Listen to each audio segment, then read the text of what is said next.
Aïe aïe aïe aïe aïe la famille, aujourd'hui je vais m'occuper de quelque chose qui est complètement dégueulasse, vous allez pas y croire. Regardez-moi ça. Alors la famille, aujourd'hui je me suis dit, plutôt que de continuer vraiment à tout remplacer de fond en comble à l'intérieur, autant nettoyer un petit peu, d'accord? Donc nettoyer les tapis, bien les shampouiner et tout, et regarder un petit peu l'état dans lequel se trouvent les isolants phoniques, sachant qu'il y avait un petit peu d'humidité qui était rentrée dans la voiture, ça sentait pas super bon et je me suis dit, attends, c'est bizarre que ça pue autant. Et je me suis dit que j'allais tout enlever. Et tant qu'à faire, m'occuper un petit peu de l'intérieur de la Miata. Mais j'ai découvert ça. Alors j'ai bien retiré les sièges histoire de nettoyer au maximum et bien shampouiner. J'ai vu qu'il y avait de la rouille à cet endroit-là, donc c'est pas super safe. J'ai la pièce de rechange. En plus, vous voyez, c'est carrément décoloré et tout. Bref, j'ai la pièce pour le remplacer et je me suis dit, allons voir un petit peu ce qu'il y a derrière. Donc normalement, ici, il y a une moquette. Donc cette moquette se trouve là-bas. Et je me suis dit, attends, mais c'est complètement dégueulasse, on va tout nettoyer. Vous voyez, il y a carrément de la terre. Après, ça peut arriver quand une voiture est sous un arbre pendant peut-être des années. Hein. Si ça se trouve, celle-ci, l'ancien proprio s'en est pas servi énormément, il l'a laissé sous un arbre. Donc autant nettoyer tout. Et regardez l'horreur quand j'ai soulevé ça. Ah non, non, non, non, non, non. Ça, c'est un nid à microbes, les gars. Alors, pour ceux qui se posent la question, c'est pas de la pourriture. Sachez que c'est normal. C'est l'isolant qui se trouve en dessous, mais avec l'humidité. Vous voyez comment il a changé de couleur? C'est ça la mauvaise odeur. Donc je vais devoir racler tout ça. Ça me dégoûte. Ah, vous n'avez pas idée. Je ne sais pas comment l'ancien proprio a pu conduire une voiture dans cet état. Déjà que l'odeur est assez accommodante, mais en plus de voir... Ah, ça me dégoûte, franchement ça me dégoûte. Du coup, je vais partir à la chasse des isolants phoniques et je vais, je pense, tous les retirer. Parce que là, on n'est plus à un niveau juste fiabilité, etc. Là, c'est surtout pour la santé. Donc, je vais retirer tout ça et je vais remplacer un maximum de moquettes. Vous m'excuserez la famille, vous n'allez pas voir mon visage, je préfère porter un masque pour ce genre de manipulation. Allez, let's go. Ah, ça me dégoûte, franchement, de trouver ça, je suis vraiment indigné. Cette partie-là est amovible, donc on peut la retirer grâce au vis. Je pense que je vais l'acheter d'occasion sur une autre Miata parce que franchement, c'est en vachement mauvais état. Vous voyez que ça a commencé à buller. Cette partie-là, je vous en parle pas. Regardez cette couleur dégueulasse. Je me calme, je vais aller chercher de l'alcool et je vais nettoyer tout ça. Parce que là, ça me dégoûte, mais genre... Vous avez pas idée comme je suis écœuré du truc. Donc là, les trous que vous voyez, ça ramène direct au coffre. Alors du coup, si je ne couvre pas ça, ça va faire vachement de bruit vu qu'il y a l'échappement juste en dessous, machin. Donc il me faut vraiment de l'isolant phonique. Donc je vais en acheter directement demain, je sais pas moi, dans les magasins de bricolage et je vais en faire un moi-même. Mais cette partie-là, je pense sincèrement m'en débarrasser. La même pour cette partie, donc qui est quand même assez vachement atteinte à cet endroit-là. Vous voyez qu'il y a des vis cruciformes ici, etc. On peut retirer. Après là, comment dire, c'est pas sur leur meilleur profil parce que pour l'instant c'est archi crade ici. J'ai pas encore tout nettoyé. Va falloir que je mette de l'alcool, je vais tout nettoyer. Si ça se trouve, ce sera un peu plus acceptable. Mais à partir du moment où ça a commencé à buller, non, non, non, non. Je veux pas voir ça, je vais directement remplacer. Franchement, ce genre de détail, c'est vraiment dégueulasse. Du coup, voilà, t'as l'impression que l'ancien proprio s'est bien foutu de ta gueule. Il était pas soigneux, il était crade. Après, voilà, hein, c'est le jeu. Mais bon, putain, qu'est-ce que ça me fout le seum, vous avez pas idée. C'est 3 fois rien. Après, ma voiture aurait pu être rouillée au niveau des longerons, rouillée sur la carrosserie, machin. Ça va, en vrai, je m'en tire plutôt bien. Si c'est juste cette partie, en qui plus est, une partie amovible, ça va. Mais vous voyez, c'est juste derrière notre tête, littéralement. On peut en tomber malade et la santé, ça vaut plus que des petits problèmes de rouille qu'on peut corriger chez un carrossier, vous comprenez? Enfin bref, on va traiter tout ça. C'est légèrement plus correct, mais c'est quand même rouillé, tu vois. Donc là, on voit bien la rouille. C'est plus du tout comme tout à l'heure où c'était mélangé à un espèce de marron dégueulasse, là. Donc là, c'est vraiment la vraie rouille. On voit que c'est plus que de la rouille de surface. Hein. Ça veut dire que si je passe mon doigt, écoutez. Vous voyez? Voilà. Regardez, c'est plus de la rouille de surface à ce niveau-là. C'est pas grave. C'est une partie amovible qu'on peut potentiellement retrouver sur des Miata épaves. RHD, LHD, ça ne change rien, donc c'est facile à trouver. Par contre, la mauvaise surprise, c'est qu'ici, j'ai trouvé des petites bulles. Donc vous voyez, ça commence à buller. Je vais essayer d'utiliser du convertisseur de rouille, donc je vais poncer à fond et je vais mettre du Rustol. Ensuite, je vais mettre un peu d'après, peinture directe. On va voir, on va essayer de rattraper le coup au maximum. Je sais que normalement, bon, dans les trucs comme ça, vaut mieux couper, machin, rajouter une plaque. Mais là, on va faire comme on peut, d'accord? Après, lorsque j'aurai plus de compétences pour traiter la rouille, etc., je m'en occuperai plus sévèrement. Mais là, pour moi, le plus urgent, c'est cette plaque-là et cette plaque-là. Donc celle-là, c'est pas grave, hein. Vraiment, je peux l'enlever. La plaque qui est au fond, pareil, ici, elle est rouillée. Vous voyez ce que ça fait donc du métal à nu qui n'a pas été traité. Ils sont un peu cons aussi chez Mazda, hein. Ils auraient pu la repeindre, ça leur coûtait rien, mais voilà, ils l'ont laissé comme ça. C'est pour vous dire à quel point, à l'époque, aux années 90, ils s'en foutaient complètement en pensant que voilà, c'était un peu des voitures jetables. Je suis en train de regarder ici, il y a, bah, ça va, c'est que de la rouille de surface, c'est 3 fois rien. Enfin bref, je suis un peu dépité, hein, vous l'entendez sûrement à ma voix, mais voilà. On va dire que la partie la plus dégueulasse est faite. Mais en tout cas, sachez un truc, la famille, c'est quand vous commencez d'ailleurs, c'est bête hein, ce que je vais vous dire, mais quand vous commencez à voir qu'il y a une décoloration au niveau de vos ceintures de sécurité, etc., c'est que vous savez qu'il y a un problème d'humidité. Enfin, de toute façon, ça se voit tout de suite. Mais moi, j'ai pas fait le tilt. Sincèrement, j'étais tellement content d'avoir une Miata que voilà, j'ai couru comme un con. Après, c'est pas si grave, hein, comme je vous ai dit. Le pire, c'est niveau carrosserie de la voiture. Donc là, il n'y a rien. On a bien regardé sous la voiture, etc. Ça va. Bon, j'avoue, j'en ai cauchemardé cette nuit. Mais quand tu vois ça à la lumière du jour, comme diraient les Québécois, c'est pas si pire, là. En vrai, ça va, ça passe. Les parties qui sont derrière, je les ai trouvées sur Internet à 30 balles. Donc en vrai, ça va. C'est une petite réparation, ça fait chier de le faire parce que bon, c'était de la faute à l'humidité, mais voilà, au moins c'est fait. Et puis de toute façon, mes poumons ne peuvent que me remercier. Donc du coup, ici, je vais mettre un petit peu d'isolant. Donc je vais laisser ça rouiller pour l'instant, mais ne vous inquiétez pas, dès que je reçois la nouvelle pièce, je la change. Toute cette partie rouillée va partir comme je vous l'ai dit en début de vidéo. Pour l'instant, je vais quand même remettre de l'isolant. Au pire, vu que j'ai beaucoup de rouleaux, c'est pas grave, je l'enlèverai, j'en remettrai du propre s'il s'est taché entre temps. Mais voilà. Donc là, je vais continuer de bien nettoyer parce que vous voyez qu'il y a encore de la crasse là-bas. Et on va faire un autre truc aussi. On va tout simplement vérifier ensemble si les canalisations de la Miata ne sont pas bouchées. Bon, regardez tout ce que j'ai trouvé à l'intérieur. Ah, dégueulasse. En fait, tous ces gros morceaux là de boue, c'est ce qu'il y avait au-dessus des tuyaux. Donc à mon avis, ça doit être bien bouché. Ça explique peut-être pourquoi il y avait beaucoup d'humidité et d'eau à l'intérieur. À mon avis, c'était bouché à l'intérieur. Donc vous voyez ici, à cet endroit, vous avez le petit trou qui est complètement rempli de terre. Ce petit trou, en fait, c'est la petite canalisation de la Miata. Donc l'humidité, l'eau, etc. rentre à l'intérieur de ce trou et doit être évacuée comme ça. Mais là, vous voyez que c'est bien mort de chez mort. Donc ce que je vais faire, c'est que je vais utiliser directement ce genre de petits tuyaux. Donc c'est rigide et il y a ça au bout. Donc on va essayer de le déboucher.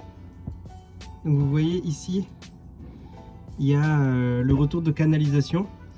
Un petit truc qui empêche que l'eau rentre de ce côté-là. Et il est bloqué. Ah, vous voyez, je l'ai fait passer et il est bien encore ici.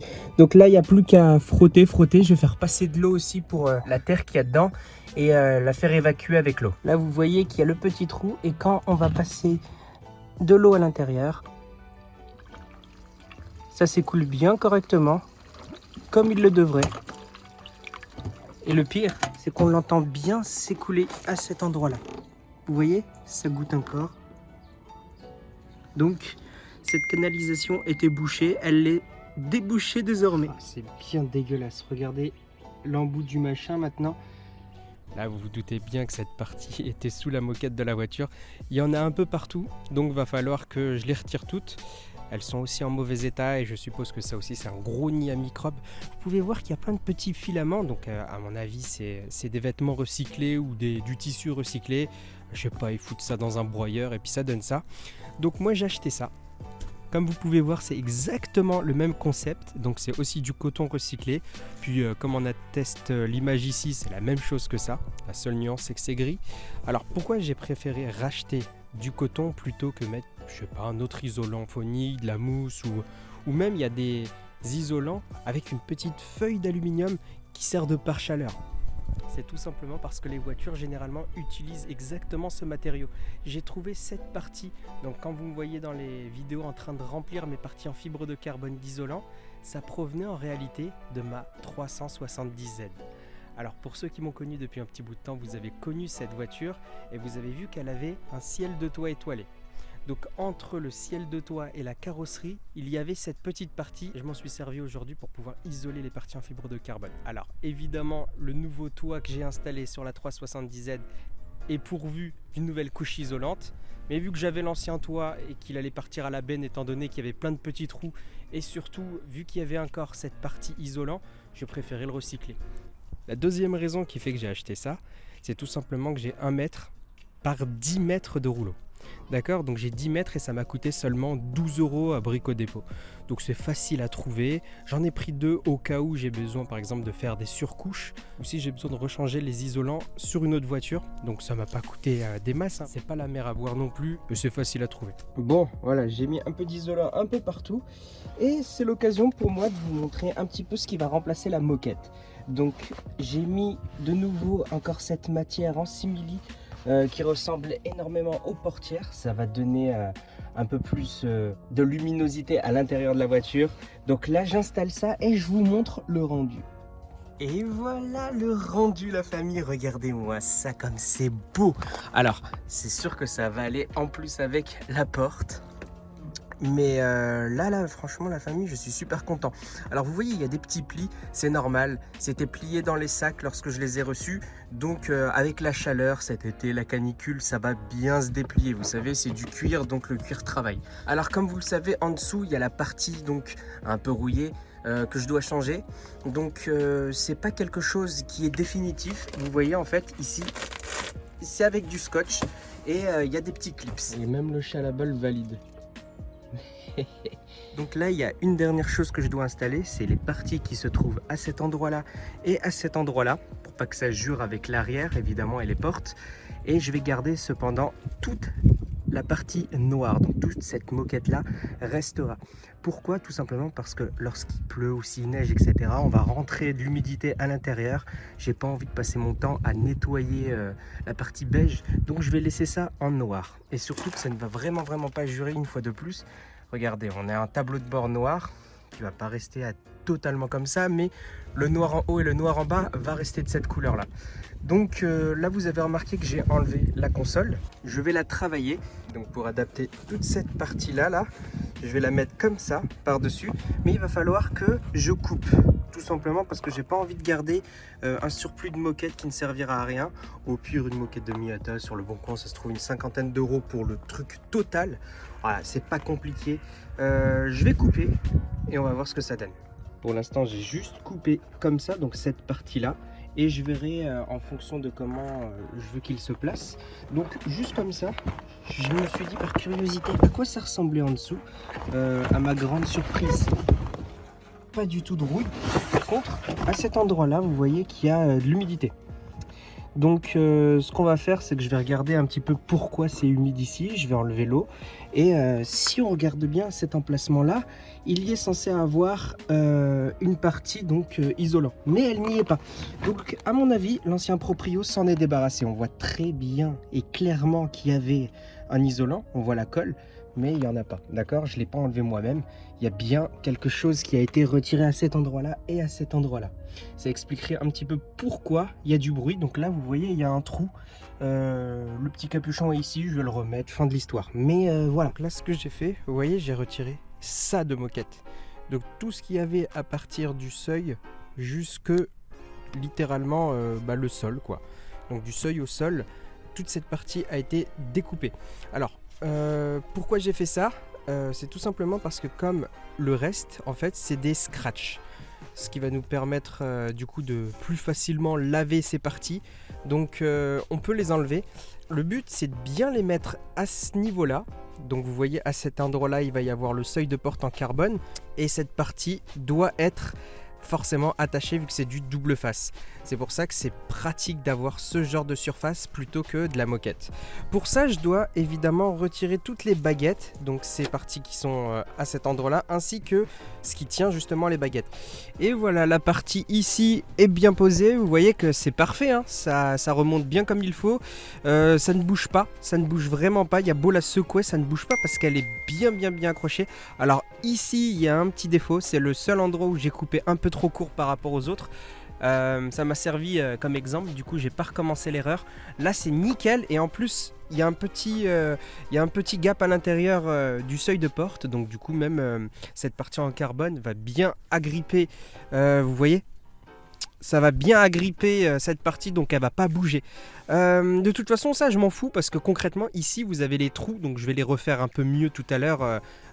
Enfin bref, ici c'est les trous pour pouvoir placer le siège. Elle ne se verra jamais parce que concrètement le rail se place ici, donc là on ne verra jamais ce petit trou. Alors j'ai démonté quand même le truc de ceinture, il est là. Tout simplement parce que j'ai décidé de le modifier. J'en ai racheté d'origine, donc des vrais Mazda avec le bon numéro de série, je vous le montrerai un peu plus tard, parce que ici c'est déteint, c'est rouillé en bas et puis voilà, c'est une ceinture de sécurité, donc j'ai pas envie d'avoir des contre-visites parce qu'ils disent corrosion au niveau des périphériques de sécurité ou je sais pas quoi là. Donc bref, j'ai décidé de remplacer ça, c'est plus simple. Je remplacerai la ceinture de sécurité parce que vous voyez, il y a une vraie différence de couleur. Elle est dégueulasse.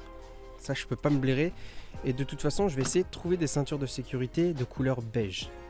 Donc, vous voyez ça, je m'en fais pas trop. Je vais voir si j'arriverai pas aussi à trouver ce genre de pilier là en beige. Ça pourrait être plutôt beau, mais j'aime bien aussi le côté bicolore que la voiture a pour le moment.